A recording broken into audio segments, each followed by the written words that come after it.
এই রিজিয়ন থেকে কি আসে আমাদের অলফ্যাক্টরি নার্ভ। এই ইয়েলো কালারেশনগুলাই হচ্ছে কি অলফ্যাক্টরি নার্ভ। নার্ভের কালার হচ্ছে কি হয়, ইয়েলো কালার হয়, তাই না? আচ্ছা, তারপর হচ্ছে কি আমাদের অপটিক নার্ভ। অপটিক নার্ভ কোথা থেকে অ্যারাইজ করবে? এই যে অপটিক কায়াজমা, এই যে দেখো বা ল্যাটেরাল যেটাই বলো, এই যে এটা হচ্ছে কি আমাদের অপটিক নার্ভ। থিওরিটিক্যাল কথাবার্তা একটু দেখি।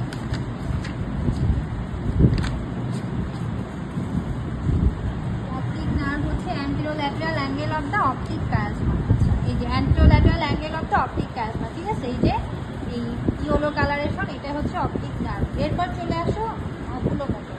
Third cranial nerve, fourth cranial nerve. Third cranial nerve analyse করে কোথা থেকে? At the level of the superior collicular. আর ফোর্থ ক্রেনিয়াল নার্ভ হচ্ছে at the level of the inferior collicular. কিন্তু এখানে তো ব্যাপারটা দেখতে হয় যে এই জায়গাটায় দেখো, এখানে দেখা যায়, ওই তো দেখা যাচ্ছে, এই যে দেখো মেডিয়ালি থাকে হচ্ছে কি আমাদের অকুলোমোটর থার্ড ক্রেনিয়াল নার্ভ, আর ল্যাটেরালি থাকে হচ্ছে আমাদের ফোর্থ ক্রেনিয়াল নার্ভ, ঠিক আছে? ফোর্থ ক্রেনিয়াল নার্ভ হচ্ছে posterior surface of the midbrain, মানে মেডিয়াল টু ল্যাটেরাল যদি আমরা ইমাজিন করি, পোস্টেরিয়রলি থাকে হচ্ছে আমাদের ফোর্থ ক্রেনিয়াল নার্ভ। আগেই বলছিলাম যে ট্রক্লিয়ার নার্ভটা পোস্টেরিয়রলি বের হয়, ঠিক আছে? আর মেডিয়ালি এই যে এই লেভেলে, দ্যাট মিনস সুপিরিয়র কলিকুলার লেভেলে থাকে বা ভেন্ট্রাল সারফেস অফ দ্য পন্সে থাকে কি আমাদের থার্ড ক্রেনিয়াল নার্ভ। এটাই হচ্ছে আমাদের অকুলোমোটর নার্ভ। আর এই দিকে পিছনের দিকে চলে যায় হচ্ছে কি আমাদের ট্রক্লিয়ার নার্ভ। ক্লিয়ার? সবাই বুঝতে পারছো? এই যে এইটা এখানে দেখা একসাথে দেখাতে হয় third cranial nerve, fourth cranial nerve. এরপর চলে আসো আমাদের fifth cranial nerve. Fifth cranial নার্ভটা কি দেখা যাচ্ছে?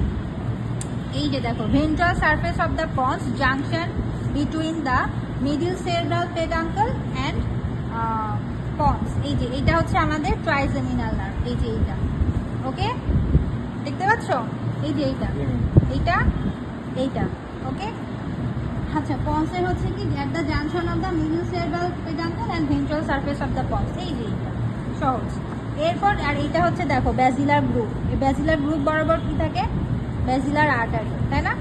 আচ্ছা, এরপর চলে আসো 5, 6, 7, 8। 6, 7, 8 ক্রেনিয়াল নার্ভ ডেভেলপ করে কোথা থেকে? পন্টো মেডুলারি জাংশন। এটাও খুবই ইন্টারেস্টিং। এই যে দেখো ফ্রম মেডিয়াল টু ল্যাটেরাল।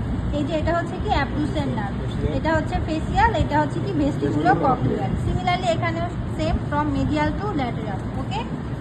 আচ্ছা, এরপর চলে আসো কি 6, 7, 8 গেল। এরপর হচ্ছে 9, 10, 11, 12। তো মেডুলার এক্সটার্নাল ফিচারের মধ্যে কি কি আছে? এই যে দেখো এটা হচ্ছে অ্যান্টেরো মেডিয়ান ফিশার, এইটা হচ্ছে anterolateral sulcus, posterolateral sulcus, আর এই পিছন বরাবর এটা কি পোস্টেরো মেডিয়ান সালকাস, ঠিক আছে?